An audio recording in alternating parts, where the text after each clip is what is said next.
Hello, everyone, and welcome to today's webinar. I am Kelly Cusick, and I am the SVP of Marketing here at the Homes Corporation, and we are really excited to be here today to talk about something that we're really passionate about, engaging members with learning programs driven by data. I'm going to turn the presentation over to our experts in just a minute. But before I do, I wanted to thank Association Trends for hosting us today. And I wanted to thank those of you who are joining us today for taking time out of your schedule to join us. Just a few housekeeping items to share before we get started. One, we are encouraging you to add your questions into the chat window. We will try to answer questions as they come in, but also have saved a bit of time at the end of the session for your questions. We've also put a copy of the slides in the chat if you are interested in taking a look at those or following along with us. In addition, everyone who's registered for the session will also receive a follow-up email with a link to those and to the recording. So we are really excited to share ideas on how to engage your members, and what better way to do it than in the context of sports. I can tell you, being a Vikings fan, I'm always hopeful. One of these years, maybe one of these years it's going to happen. But before we get started, let me give you a quick introduction to the Homes Corporation so you can understand where the passion of learning comes from. If you aren't familiar with the Homes Corp, we are proud to partner with leading professional associations, really to help them drive growth and member engagement through products like assessments and professional education and certification preparation programs. And with a 50-year history, our technology-enabled and data-driven approach has really helped more than 2 million professionals worldwide achieve their career goals, something we are really, really proud of. Essentially, we just strive to build and sustain long-term business partnerships where we work together to drive member growth, often an extension of our association partners. We develop and engage high-quality cert prep training programs and exams to really meet member needs. We create new pathways for members to reach their career goals, leveraging the many assets from our association partners. And then something we're going to spend a little time on today, we really are passionate about using and leveraging data at every step of the way to drive our marketing and our learner and member engagement and outcomes that really open the door to future growth opportunities. And finally, we market, we distribute, we integrate, and we support those products to a worldwide network of chapters, training partners, corporations, and other providers, including over 300 colleges and universities in the US. So there's a really quick overview, which I hope illustrates our passion around learning and supporting members to meet their career goals. But let's meet our experts for today's discussion. I'd love to introduce two of the most brilliant and forward-thinking teammates I have. Both of them have decades of experience helping associations meet and exceed their growth goals. First up is Elizabeth Moore. She is our Vice President of Product Development. For nearly 3 decades, Elizabeth has been a leader in designing, developing, and delivering innovative, technology-based training and education solutions. She has seen a lot in her days.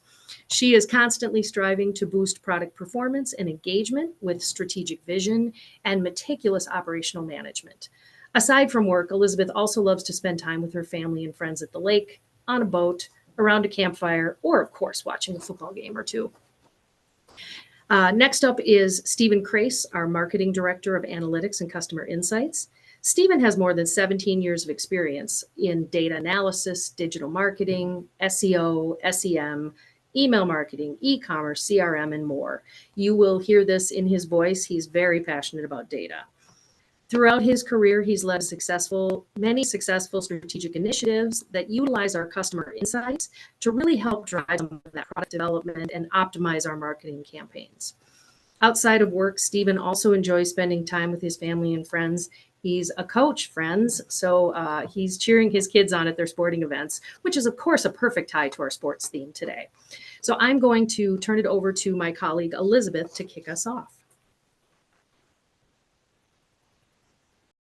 Thank you so much, Kelly, and thank you to everyone for joining us today. Stephen and I are just thrilled to have this opportunity to share our experience and game plans around member engagement, specifically focusing on data and your association's content and learning offerings in an effort to help you up your game. Let's establish the rules of the game before we get too far into the presentation. And establish a similar understanding of what engagement is. To do this, I consulted the Rule Book of Definitions, the dictionary. Engagement is the action of engaging or being engaged. Well, of course it is. That's not that helpful. But what this does tell me is that there is active participation, that engagement isn't passive. Engagement describes the level of involvement, commitment, and connection between an association and its stakeholders, including customers and members. It's active participation. It's a measurable connection. And it can be, or ideally, is a career-spanning relationship. We are here today to specifically talk about member engagement, so the sense of involvement and commitment members have with you, their professional association. We are all so clearly invested in member engagement, and that brings us all here today. So why does member engagement matter? It may be more evident to see how important member engagement is if we look to some stats on what happens when there isn't active member engagement, or perhaps more importantly, an effective effort by an association to drive member engagement. Over a third of association members don't renew their membership because of a lack of engagement with the association. Perhaps it's the perceived lack of value or frustration of a lack of easily accessing information or materials members want or need. Only 20% of association members report that it's easy to find resources of personal interest to them. That means 80% of them are not finding what they need. We are hoping by the end of our session today, you will have some good ideas on how to turn that number around and start to see more ability and engagement with programs and services you have to offer your members. Specifically, engagement with those items that have relevance to who that member is and what you know about them and what they need. On a positive note, 45% of association execs say enhancing engagement is a top concern for 2025. So people are hearing what their members are saying. The active efforts that an association takes to continue to develop ongoing interaction and relationship with members is critical. An association must continue to demonstrate the value it brings to the profession and to its members by providing information and access to content, programs, and services that match member needs. Engagement with those offerings can drive success by fostering interaction, loyalty, and satisfaction. So let's use data to understand and improve engagement. As an association, you have access to a wealth of information and data. The game statistics. Every action and interaction, participation or lack of participation, attendance at an event, every click, every download helps you understand more about a member. Using this data and insight to continue to refine the offering to the member helps to drive engagement. Engagement goes beyond just suggesting or offering members the ability to participate in an event or the opportunity to find or access a resource. Remember, only 20% of members report finding content that is relevant or meaningful to them. We believe that engagement relies heavily on having and ensuring a member is connected to the right thing at the right time in the right way. We are all inundated with information, and often the onus is on us to sift through and decipher which information, what content, what activity might have relevance or importance to us or to our role or to our job. At times, we may want to do our own searching. But what if someone else did the heavy lifting for us and offered us relevant things that had importance and time-bound offering to us in an ongoing way?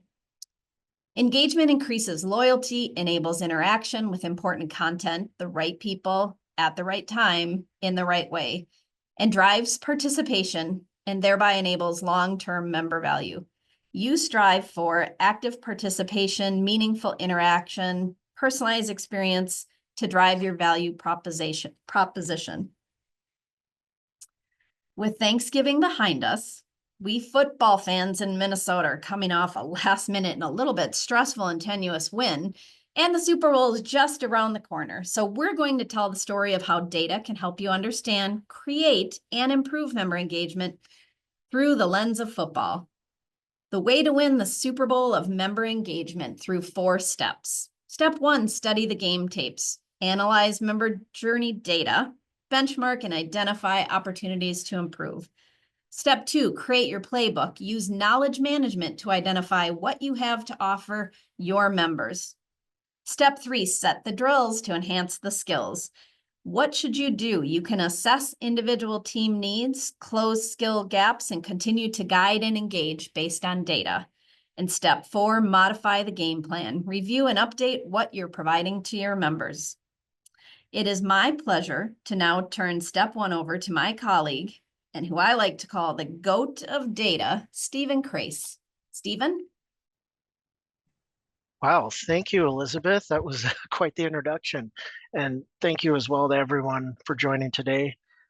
As Kelly and Elizabeth mentioned, I'm so excited for this opportunity to discuss these topics, as I'm extremely passionate about data analytics. I always make the joke that my brain's like the Matrix, a lot of information flying around. To get started, in sports, championship teams study the game tapes. Why, you might ask? Well, to analyze every move, strategy, and opportunity for improvement. The same principle applies to understanding your members. Analyzing the game tapes, just like in sports, uncover winning strategies for member engagement.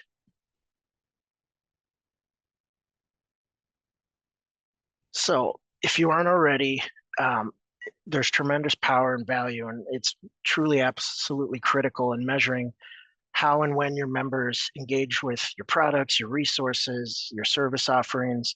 But the process doesn't truly begin until you understand what data you currently have, where it's stored, and how it all connects together.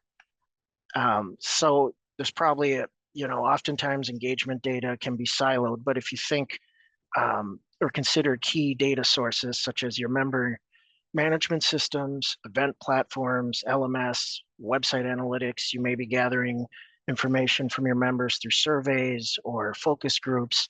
But the key here is to kind of map these systems together to help you uncover the full picture of the member journey.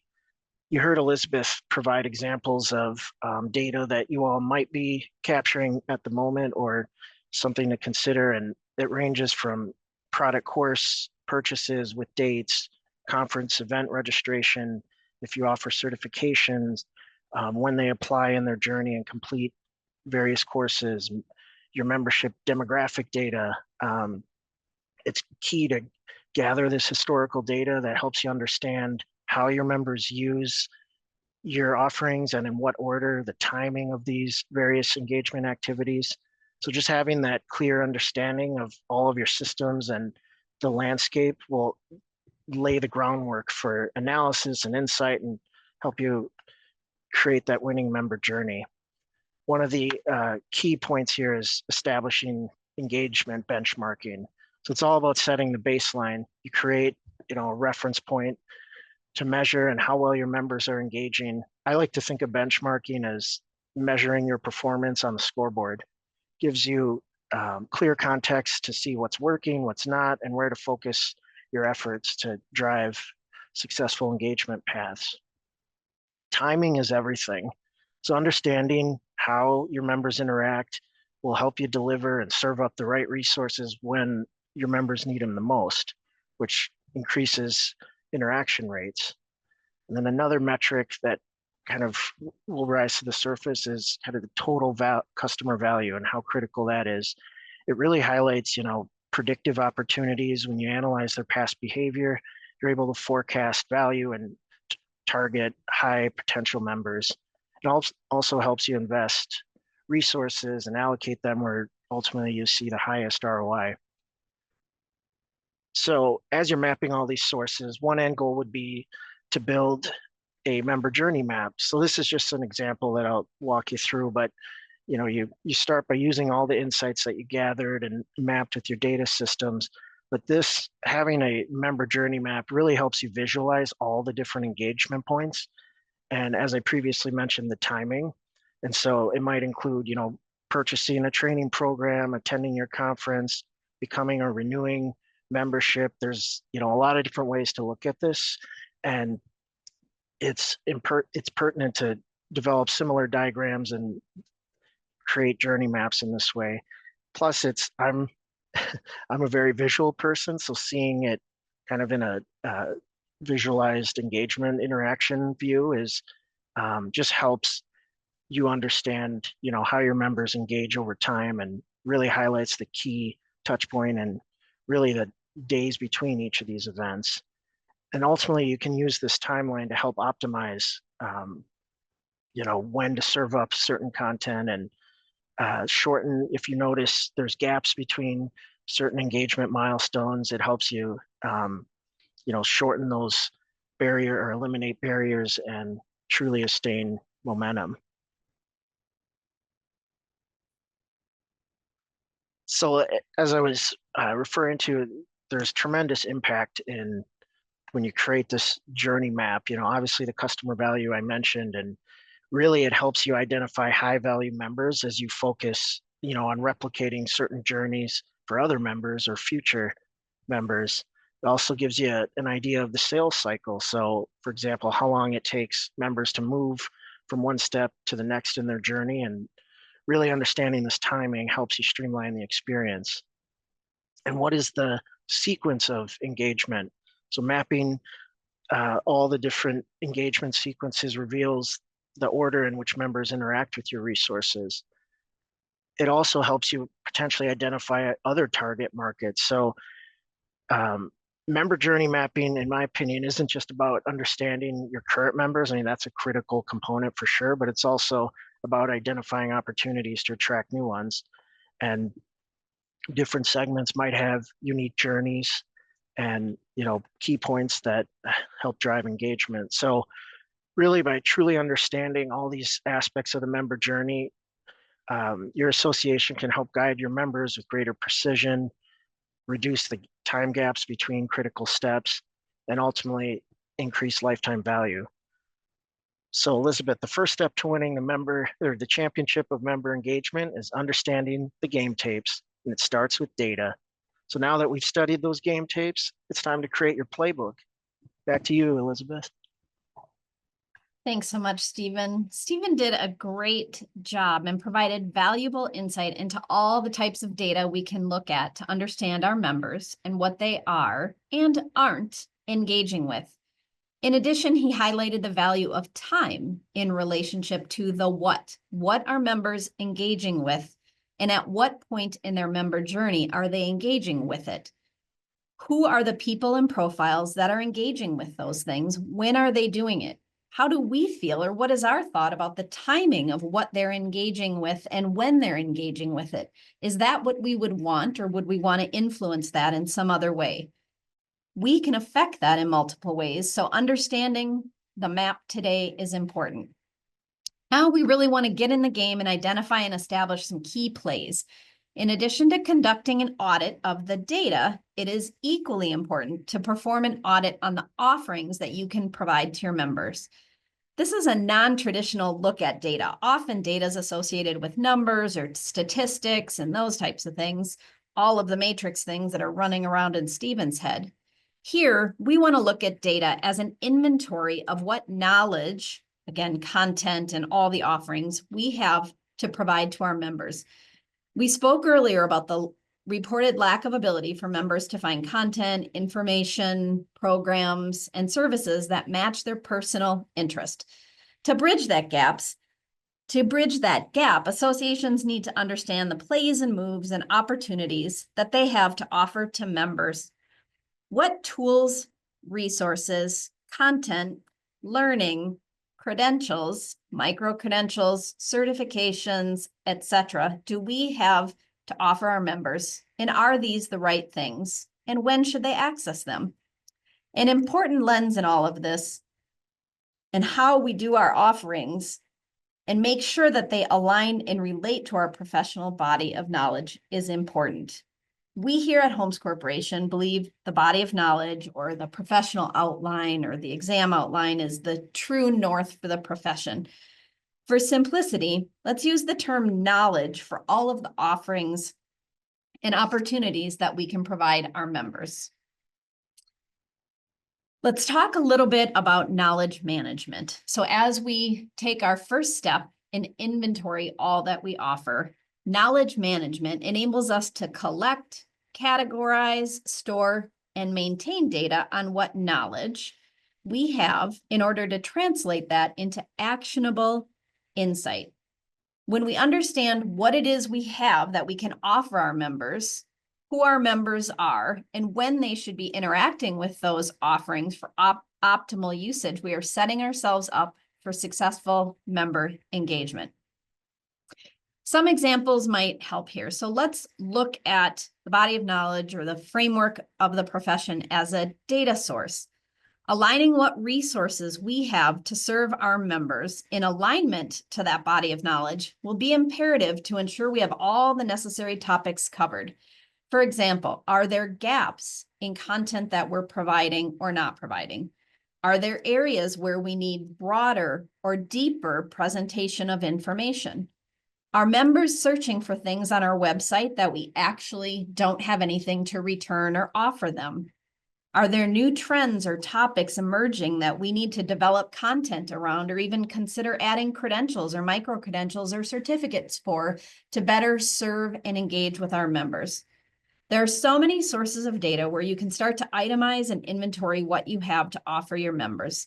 By leveraging our knowledge management efforts, we have a successful way to ensure that we can provide and connect members to the right thing at the right time in the right way. So what components have we used in knowledge management? We're going to review 3. The first step we take in managing the knowledge of a profession is to create a foundation. So just like in football, where words and classification matters, so scoring, for example, includes touchdowns, field goals, safeties, or plays, might be an audible or a blitz. We also have shared terminology. So if we're watching the game, and we see the same events unfold in that game, we have the same understanding by the end of each play of what transpired through that vocabulary. We want to create the same experience with our association offerings. We want the same language, structure, classification. So a good first start here is to create a taxonomy if you don't already have one for your association. A taxonomy is a really formal word for a hierarchical system for organization and categorization of information. It helps us establish a common vocabulary, including concepts and categories, structure and hierarchy, levels or relationships, and includes relational words. Ideally, your taxonomy will serve as the foundation for linking all of what may have been disparate pieces of content or knowledge or offerings and create a relationship around them. A taxonomy should be a living and breathing document. It will continue to evolve, and that's a good thing. So let's take a quick look at an example here that might help make some application sense. Look on screen and see the term budgeting. Budgeting is the primary topic that we've identified in our taxonomy, but we have some types of budgeting that are a structure level below that: bottom-up budgeting, top-down budgeting, and zero-based budgeting. And then, of course, in smaller print, within each of these types of budgeting, there are alternate names. But it's important that we've captured this all here so that we're level setting the same and similar understanding. Starting with your body of knowledge or professional framework is a great first step to create your taxonomy. Pull out key terms and topics itemized within. Often they'll appear and be repeated multiple times, and that's a good tip that those should absolutely fit into your taxonomy. As mentioned, your taxonomy is a living and breathing document. It will continue to evolve.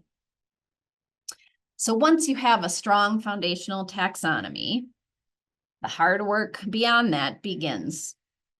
We want to level set beyond terms and structure. We want to inventory all of the resources that we might have in relationship to that taxonomy.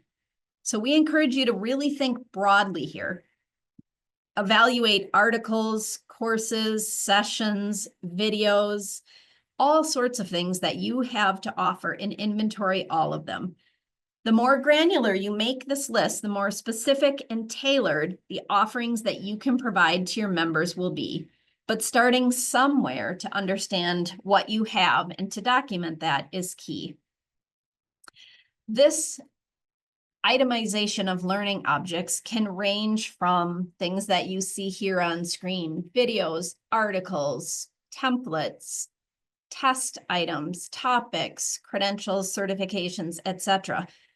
It can include one big thing like a conference listed as an item we may want to provide to someone, or it may be very granular to a specific test question that we have tagged to a particular term. Once you have this inventory, you'd start the process of tagging all of these items and objects to your taxonomy, with the end goal being to eventually map each of these items to the learner profile, with our goal being to provide learners and members the things they need when they need them. And we need to understand when that might be and what we have to offer them. How you are using what you have is really the differentiation in adding additional member value. So we've created a taxonomy, we've inventoried everything that we have, and now the final step that we at HomesCorp employ when engaging with our knowledge management efforts is really an effort behind mapping.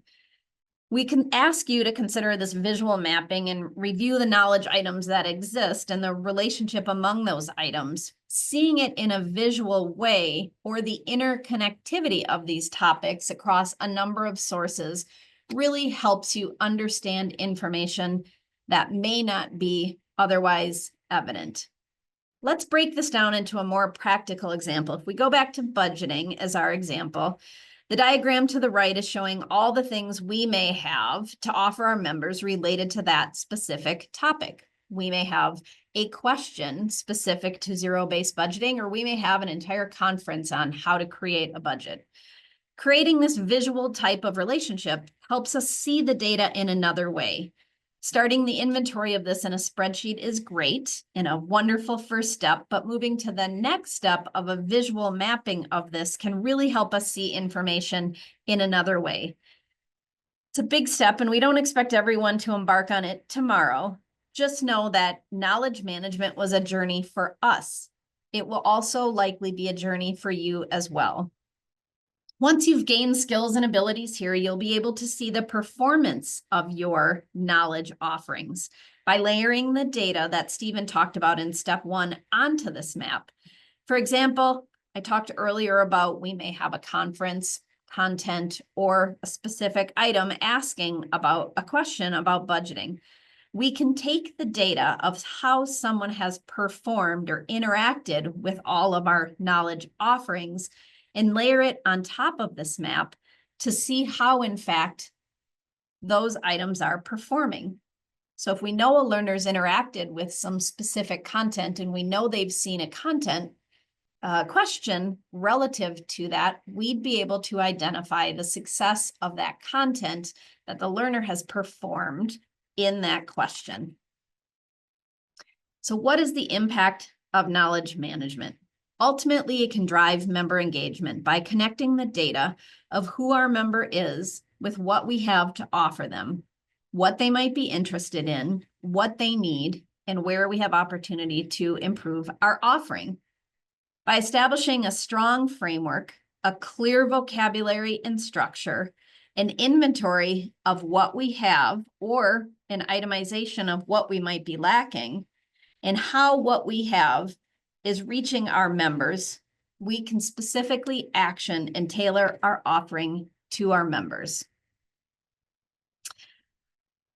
On to step 3, set the drills to enhance the skills. So let's do a quick recap because we're throwing a lot at you. Step 1, gathered and reviewed the data we have available as an association, and we've analyzed that a little bit in relationship to time or throughout the member journey.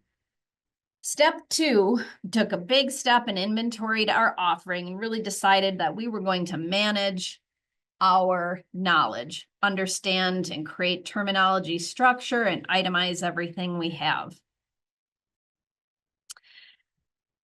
Then we took an opportunity to think about how visualizing, getting a picture of gaps, overlaps, alignment, relationships could help us better align to member value. So let's put some of this to work.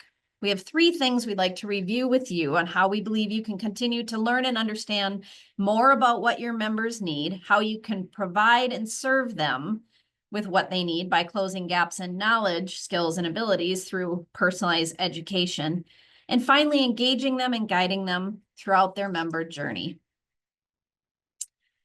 So let's assess skills, fill those gaps, and guide the pathways. Members often look to us, the association, to help them understand the game. What do they need to know? Where and how can they assess their current knowledge and gaps? How can they access information and content to close those gaps and help them grow in their knowledge, skills, and abilities? And finally, how can we continue to serve and guide them throughout their journey, throughout career transitions, educational and skill gap areas that might be coming from the addition of new technologies or evolution of the profession? By assessing, training, and guiding, we can gain a wealth of insight in understanding what they need to know. We can provide them tailored and specific education on that information and guide them along their journey. If you aren't already offering some type of assessment to help your members gain insight in what they need to know, we'd really encourage you to consider it. Not only can this be a significant value add to your members to understand what they know and what they need to learn, your association can gain significant insight as well in order to provide tailored offerings to those members. This can actually be a very useful tool for more than just members if you think about it broadly. It can help your partners, enterprises, corporations. What data can we learn through these assessments? We can identify individual or group skill and gap areas by topic level, which enables us to understand where opportunities for growth might exist. We can capture data to compare and contrast and create action plans for individuals or teams. We can capture goals and objectives from members or organizations and assess the readiness and ability to achieve those goals and objectives by skill assessment.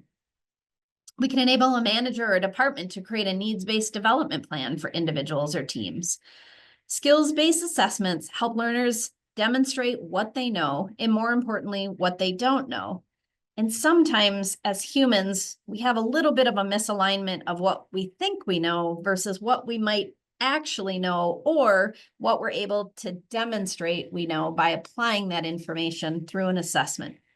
You can see some critical areas where those who participated in this assessment shown on screen have some opportunities for improvement.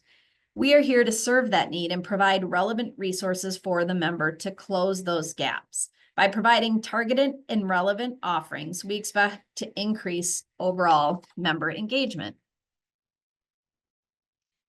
Moving into personalized and adaptive training. I spent much of my career in the training and education space, and it has always been important to me to ensure that I have a good understanding of what someone knows, and maybe more importantly, what someone needs to learn before I jump into trying to educate them or help fill those skill gaps.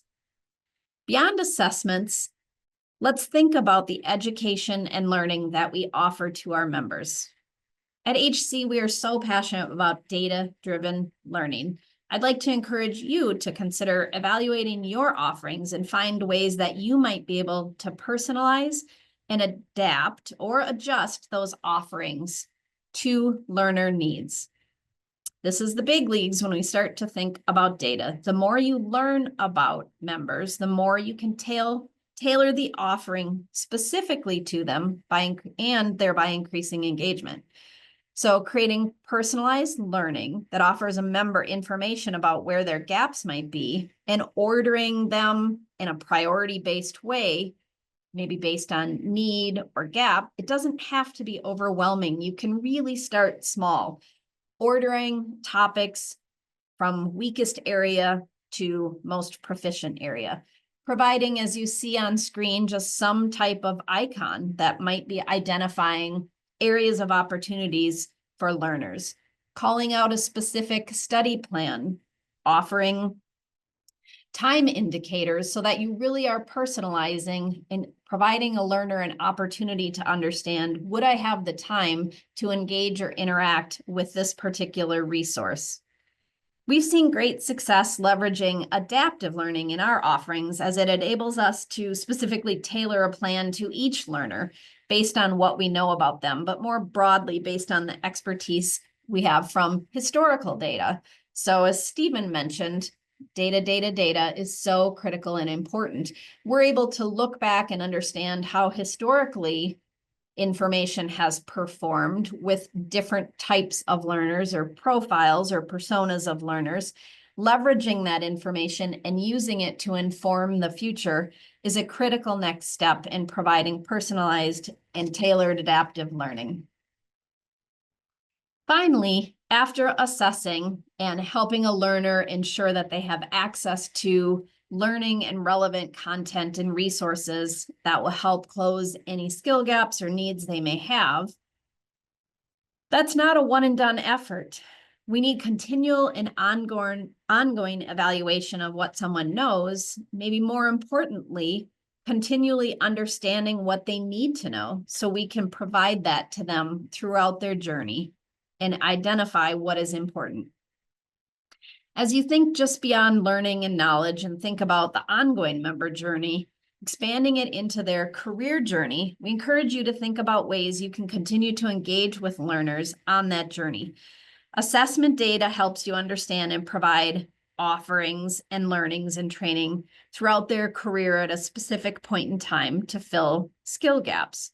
It allows you to respond to them in multiple ways at multiple levels. For example, you might start providing education on the fundamentals of a topic, and that could be the appropriate time to reach a learner in their member journey. But as their career and their journey goes on, you may then decide to provide more broad or in-depth coverage of that same particular topic as they advance. Continual assessment of their growth and development will help you pinpoint specifically what they might need and how you can best serve what they need. Think about the member journey map that Stephen shared. Certain resources or offerings made sense at certain times throughout a member journey. Nurturing candidates in multiple and personalized way throughout their journey is imperative. And you can do this through specific suggestions for offerings that align to their career and profile. For example, instead of sending a generic email that says we might be coming soon to your area with a conference, use that data you have to target those individuals in the area you will be in with a specific message saying, we're coming to you, care to join us. You can do that outside of a system or perhaps by creating a system that works for you. We're showing on screen here an image of our skills advancement growth engine, where we have an opportunity to leverage very specific and ongoing data that we capture about member to specifically provide information, resources, motivation, and encouragement to guide them throughout their journey. But you can even think more broadly that this could help them advance in their career. Adaptive training increases efficiency. By focusing on topics requiring remediation, learners can decrease their study time, and we know that's an important impact to have. Time is so valuable today, and by being able to be aware and sensitive to that with learners, we're acknowledging a need that we know exists. Nurture and increase engagement can also help understand where a learner is at and what they specifically need, what study tools are important to them. Success translates to high customer satisfaction. When learners are engaging with your products, when they're using them effectively and efficiently at the right time, your satisfaction rate can increase significantly. So we've captured data, we've inventoried our needs, we've thought about ways to engage with our learners. So let's look at step 4, modify the game plan. Stephen? Wow, thank you so much, Elizabeth, for creating the playbook and setting the drills to enhance the skills. I think I'll use that line with my own team. So you mentioned earlier, if I'm the data goat, and while similar to Tom Brady in football, I would say you are the Bill Belichick of member engagement. So the best teams don't win championships, of course, without making adjustments along the way. So step 4 is all about embracing a data-driven mindset to help refine your strategy. So as we all know, by identifying what's not working and adapting quickly, we can ensure that your member engagement efforts remain relevant, effective, and truly impactful. So this step in my mind isn't about starting over, it's about making informed tweaks to optimize for success. And so what does that mean? Well, using data to adapt and improve. So as you're kind of going along your association data journey, there will be changes in there could be changes in your KPIs. And as I said earlier, I like to think KPIs act as your scoreboard, showing you whether your current strategies are working and if adjustments are needed along the way. So I encourage you to look for patterns and trends. So for example, our engagement rates dropping for certain programs, our renewal rates stagnating in specific member markets. It's critical to compare your current KPIs to benchmark because changes can signal shifts in both member needs and the effectiveness of your current strategies. The other key thing to keep in mind is not all resources resonate equally with all your members. So it's important to use data to understand what's working for your different audiences, and tracking resource usage and those outcomes. So for example, does a content-specific webinar outperform a self-paced module for mid-career professionals? And low engagement with certain resources might just mean they need to be updated or possibly repositioned. And data helps you focus those resources in order to glean the most value. And as a marketer, even the most motivated members can benefit from a well-timed nudge. Often the industry jargon is tap on the shoulder reminder. Well, as we talked about earlier with the customer member journey map, you can identify those drop-off points. So if members disengage after attending an event, maybe don't serve up additional resources. It just might be a signal to step in and better understand their needs. And using automation. So this is critical to send personalized messages, whether that's emails or if you're testing SMS, with those follow-ups that they can provide the motivation and encouragement to help keep members on track with your strategy. Ultimately, creating the most efficient and effective learning paths. Excuse me. So data reveals not only what resources they use, but also the order and timing that deliver the best results. So, analyzing the paths of high performing members, do they start with beginner courses, engage with, other programs, and then move if you offer certifications? And it can highlight, inefficiencies within your journey map. So if members are spending too much time between steps, you look for ways to streamline and eliminate roadblocks. So in my mind, data isn't just about reflection, it's about action. I think Marshawn Lynch quoted that, I'm about that action. Well, same with data. By identifying, the opportunities and ways you can optimize, you can continuously refine your approach and deliver that championship level experience for members.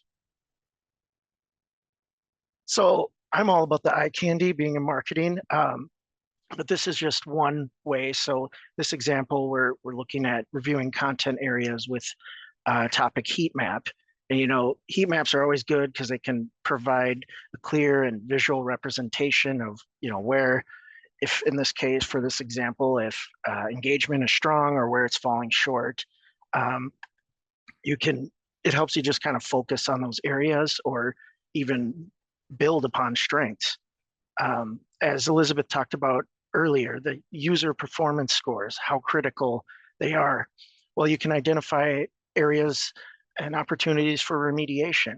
So I like to say that, performance scores are kind of its own story within about where your members can excel and where they struggle. So for example, if, providing an additional practice materials, like Elizabeth said, such as a practice exam or additional topic quizzes, or even hosting maybe a live Q&A can really help close those knowledge gaps. And then really analyzing these trends over time kind of reveals short-term and both long-term and reoccurring challenges, as well as opportunities for growth. So, reviewing the content areas through data-driven insights also improves the learning experience, but also I feel that it strengthens your association's value proposition, because when members see that you're responsive to their needs, their engagement, and loyalty, it will ultimately grow. So, we talked earlier about utilizing resources and identifying where, engagement's low, but it doesn't always mean disinterest. It might just mean members need additional guidance or reminders to stay engaged. And one way to do that is through nurturing. So, members might not know where to start or what's available. And so nurturing them through personalized email campaigns, I mentioned earlier, SMS or various prompts or in-platform notifications can really help direct their attention. And even with our own data, we've seen real impact with nurturing specific study tools within products with a dedicated, focus on an area increased by over 60%. So really, when it's a tried and true effort to increase engagement, you will see results. And then, helping your members find resources they need or seeking for their own development.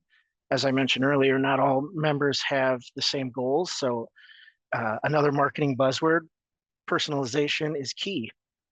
But you really can, you use that engagement data to really recommend resources that are tailored to their career stage or of learning objectives. As Elizabeth alluded to, just constant feedback in that communication loop to see where your members are progressing throughout their careers, a great way to personalize. And then also I talked about reducing, barriers or lead time between key milestones. And so, through the power of nurturing, you can provide timely encouragement and helpful tips. And in our own efforts, we've seen learners get through programs or decrease study time by 35% or more in some cases. So, like the key takeaway is nurturing is all about meeting the members where they are and then guiding them forward. And it's just a, overall proactive approach. So I wanted to revisit the member journey just because I feel it's really impactful and there's such value, because the reality is member journey maps aren't static. They evolve as your members' needs and behaviors change. And so, I recommend by revisiting the journey map regularly, you'll be able to identify new engagement patterns that you might not have noticed before or that were prevalent, existing strategies, and just ensure that your overall approach stays relevant. Revisiting the journey also is not just about reflection. It's forward thinking and creating that seamless path. And so, by revisiting that and constantly having a pulse on your data, it really, really helps improve the recommendations that you offer up to your members, and then also, future learners or members that you are recruiting for. And it really as I was talking about, continuous feedback, we'll continue to highlight areas where resources might fall short.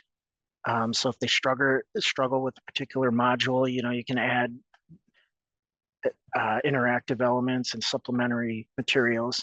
And like I said earlier, underutilized resources could be oftentimes represent an untapped potential for other member engagement.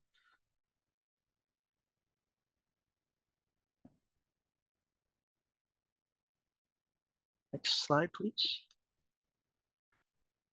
So what does winning the championship of engagement really mean?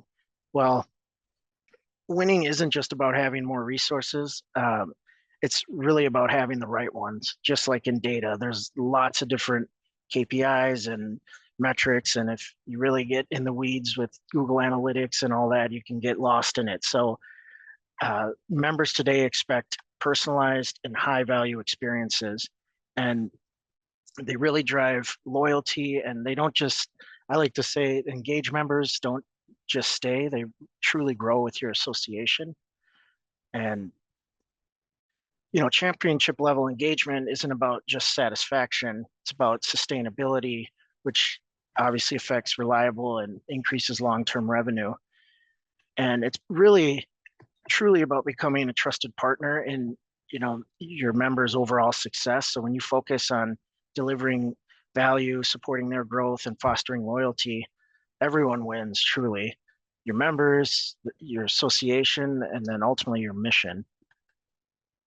So now that we've studied the game tapes, created a playbook, set the drills to enhance the skills, I'm not a singer, and we've modified the game plan, it's time for Elizabeth and I to celebrate and start popping champagne bottles. But back to you, Kelly. Loving the football analogies, folks. Obviously, we've covered a lot of ground today. One might say we've, coming close to the end of the game. You may notice that we really love using data to help drive our outcomes, and we're really passionate about finding ways to make that happen. If you do have specific questions, make sure and get those into our chat. We have a couple that we can cover, but I think we're always happy to meet one-on-one with people. If you have questions, I know, we threw a lot at you, but let's kind of go to our 2-minute drill using our theme and answer a few questions we did get prior to signing off here today. So I think this first one, Stephen, I'm going to throw at you. We had someone ask, if my association doesn't do any of this, where do we start? I know we covered everything from, kind of looking at those initial game tapes and some of that, but if you were to kind of give them a little bit of a guidance here on what they should do next, what do you think? Yeah, no, I think that's an excellent question. And, I would just reiterate, first task is make a list and inventory of all your different data sources. Whether, you're more advanced and have a robust data lake, you really want to create a map of all your sources, and then kind of identify what those key KPIs that are critical to your association. And, there's tons and tons of software out there that can create journey maps and high-end products, but really you can do this with the tools that you do have. So Excel is one of my favorite. We're definitely a Microsoft shop, but so depending on the resources you have internally, also, if you don't have the big budget, it might be worth seeking outside expertise and help you streamline that process to be more efficient. We also, I'll just add, there's a number of resources that we have available if you go to our website. One that comes to mind is a checklist that we've created as somebody's approaching a certification program, for example, to really think through where do we have skills internally, or where would we look to external resources to help. So happy to pass along any of those free resources for you to kind of get your head in the game as you start to think about how do you get started on increasing your member engagement. Another question we got, and this is, certainly we all think about, this is all wonderful and we want to support these members in every way we can. But the question came up of how do these strategies translate into long-term revenue? So kind of thinking about it from every angle. And I think, Elizabeth, why don't we have you answer that one? Perfect. That's a great question. And imperative. We know that the revenue needs to come in, and we know that when we are providing members with quality resources in a way that they need them at the right time, that we're creating and building trust. We've all had that moment where kind of the right thing has been provided to us in the right way by the right person. And, it just really helps us understand that there is value there. So when members have access to the right things at the right time, and they're not frustrated by trying to search and not find, We know that they're engaging with those resources. They're attending more conferences. They're renewing their membership or finding reason to acquire membership. They're seeking a credential or a designation that we might offer as the trusted provider. And all of those things come with revenue behind them.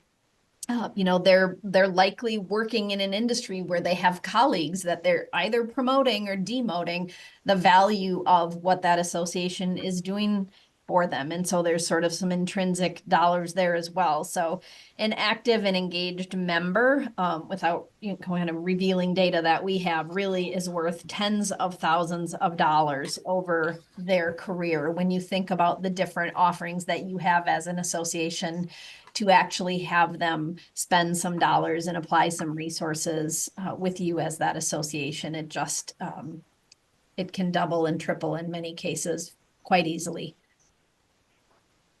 Okay, I think we have time for one more question.